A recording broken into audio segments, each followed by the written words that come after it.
Memory of Futurama lyrics. Game number 1 going down here on Dusk Towers in this PvP. You're watching the TING qualifiers. Once again, guys, hit up bttv.ting.com if you want to learn more about our sponsors. But of course, if you want to get $25 in credit for TING. They are, of course, sadly only a US mobile carrier. So if you live in Canada or Europe, you're not going to be able to take advantage of their sweet deals. Spawning in the top right side of Dusk Towers, though, playing for Dead Pixels, it's one of our favorite Protoss players, Patience. In the bottom left, as the teal Protoss, it's Super. He's super duper. Super duper. Damn it.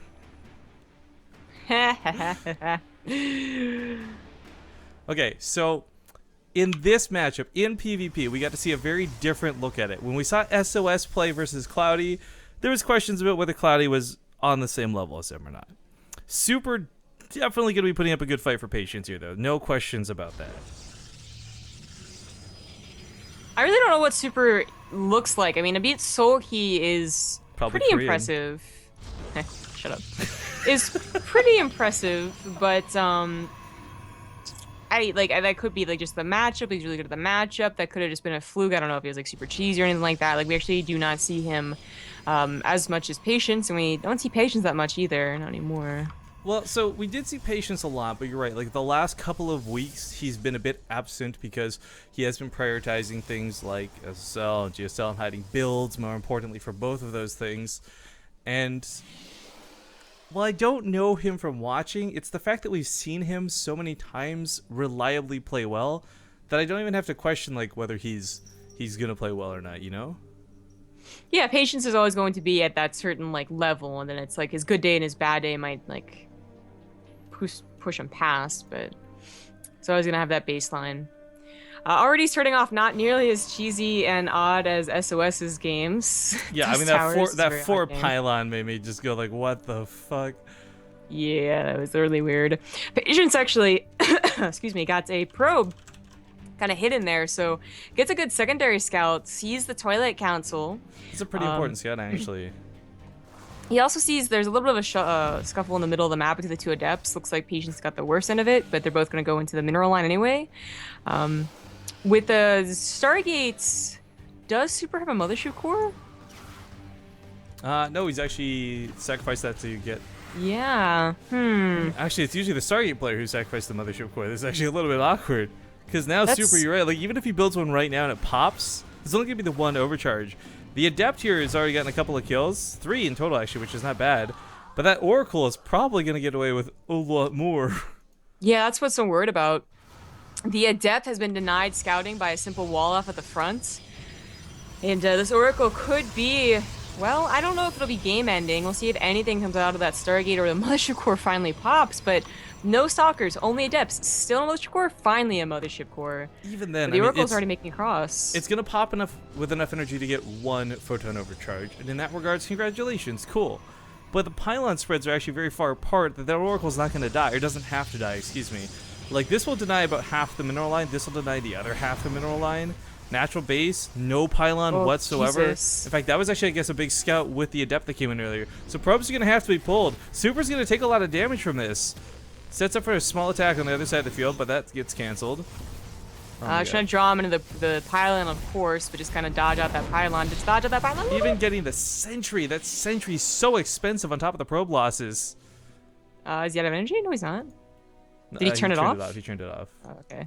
But still, that was already worth it out of Patience. He gets what, 10 probes total? So 7 from the Oracle, 3 from the Adept earlier. The sentry getting sniped off was just an expensive loss. Yeah, and of course got a third base behind it. Now the third base might be impressive because it's already almost done, but what about his army? Does he actually have anything to take on the Adepts except the pylon? Stalker, a Sentry, and an Immortal. The awkwardness that was, I guess the Oracle actually, there's your answer. Oh, the awkwardness of killing his own pylon at the Adepts almost could have made it through. Yeah. But even if they had, there was enough. I mean, it was only 4 Adepts. He needed any units at all, and that bugged out for a second. Yeah, that looked really weird. He still, like, you know, he could have gotten into the mineral lines, and it would have been annoying, but it would have also been cleaned up pretty quickly. So, Super just at the end of the day takes a bad start to this PvP, and is gonna try and make up with its with the Dark Templar drops. those are certainly something that may work for him, but if the Oracle lives and is still floating around the map, it's going to have Revelation. The Robo's down, so there should be detection. I can't imagine these DTs accomplishing too much, but again, with the mineral gain versus gas gain and Legacy of the Void, these DTs could be for Archons as well. It's hard to say it'll be strictly for that cheesy drop. With the War Prism, he has to try the Dark Shrine, the Dark Templar drop I agree. first. And then, yeah, he could go into Archons and actually try and bust, but his own third base is on the way, so it's not going to be an all-in. He doesn't have to. He can just try and recover some other ways. The DTs are being morphed in already. Warped in, actually, because they're not served. I guess, well, I mean, particles morph and change. Oh, I don't know. Yeah, why did he leave one DT? Huh. I guess doesn't want to over-dedicate in case this doesn't work. Maybe completely misclicked it. I don't know. We'll find out here in a moment. Well, it starts to unload here towards the base, but there's already a cannon down. Probe's on hold position around it. Make sure the DTs can't even get the surface area to attack. Phoenix is going to force this to unload. And this is good they didn't bring 3 DTs. Actually, the one just walk into the natural, but I don't know, grabbing pylons, getting a couple kills where he can. The Observer's already out, so I mean, these are just, they should be limited in what they can do, but Super's Observer, excuse me. Oh, okay, that makes more sense then. There's an Observer. I thought there was an Observer. Yeah, I guess I also saw. Good force fields, though. Good force fields saved that Robo. Yeah, really nice. Actually, Oracle's still alive. For Patience also could have come back, but oh well. Just realized, I think that Robo would have actually died without those force fields. I assumed that it would have been close but not dead, but I actually think with 98 health, that would have actually died. Maybe. DTs have a lot of strength. But he takes care of the Dark Templar problem. Not so bad. And he had an Observer over here, so tries to kill with an Oracle. That's funny. Double Robos, though, and double Disruptors while this goes on. You might be down in army supply, but this is certainly a way to make up for it if you can get those Disruptor shots. A big part of PvP had Blink revitalized through it because of the way Disruptors work. Again, we talked about this in the previous series, but to reiterate once again, nothing in this game is really fast enough to outrun Disruptor shots. The Stalkers, they can just completely blink and disengage, though, and that's a really big aspect of, you know, that coming back into play. It's the only thing that can really avoid the hits. Unfortunately, the Immortal Sentry, Zealots, Adepts, they'll just have to resolve to take the damage. I mean, for losing so many probes early on in this game, Super has really done a pretty nice job bringing it back. Oh, Jesus. Focus shots, please. Actually, no, he's up in army supply, only down in workers by 7. The 4th base is not really going to be contained. Like, he's not going to get contained. Patience does have to back off. I don't know if he wants to get this one, though. It looks like Patience was going to abuse the high ground, but no, he does go for the pocket expansion. By the way, shout out to a brand new sub to the channel, Pope Borg. Woo! Now, I don't think the Borg have a religion for you to be a Pope of, if I had to guess. Well, but, what if the Pope is a Borg, is what he's trying to say. Oh, he got, like, assimilated? Yeah, exactly.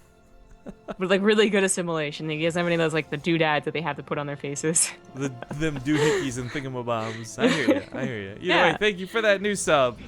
Lots of Stalkers in play for Patience. Blink is done. When it comes to the unit count, it's about 16 Stalkers to 12, but it's 7 Disruptors to 2 for Super. Jesus. Now this could be both good and bad. We've actually seen recently Hearthstone and Mana play an excellent PvP that did involve Disruptor versus Disruptor, Stalker versus Stalker, and it became very tense, very down to the wire. And we saw things like 5 Disruptors dying to 1 Disruptor shot. They are very frail units, and this can be so very, very dangerous. Also in that game, we saw Hearthstone with a significant upgrade lead, same as we see Patience with an upgrade lead. Says to try and focus the blink away so perfect. Of course, one of the big drawbacks to the Disruptors as well, they have so much capability for damage.